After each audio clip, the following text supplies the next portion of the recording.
অনলাইনে আছে, সবুজ আলোটা এখনো জ্বলছে, তবু কথা হয় না। আঙুল বরাবর চ্যাটবক্স খুলে আবার বন্ধ করে দেয়। কতবার মনে হয় শুধু একটা কেমন আছো লিখে পাঠাই, কিন্তু সেই ছোট্ট বাক্যটারও যে অসীম দূরত্ব। অদ্ভুত না? একসময় যে মানুষটার সঙ্গে ঘন্টার পর ঘন্টা কথা বলেও গল্পই ফুরোতো না, আজ তার সঙ্গে কয়েকটা শব্দের দূরত্ব আর পেরোনোই যায় না। কেউ ঝগড়া দেখেনি, কেউ বিদায়ের ঘোষণাও শোনেনি, তবুও কোথায় যেন অদৃশ্য একটা দেওয়াল উঠে গেছে আমাদের মাঝখানে।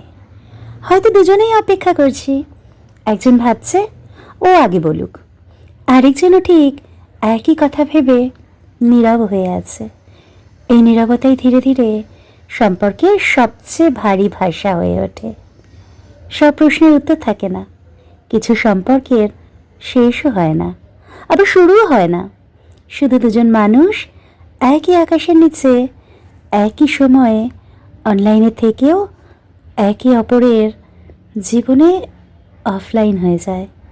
হয়তো একদিন আবার কথা হবে, হয়তো বা হবে না, কিন্তু কিছু নাম, কিছু চ্যাট আর কিছু অপূর্ণ কথোপকথন সারা জীবন বুকের ভেতর নিঃশব্দে বেঁচে থাকবে।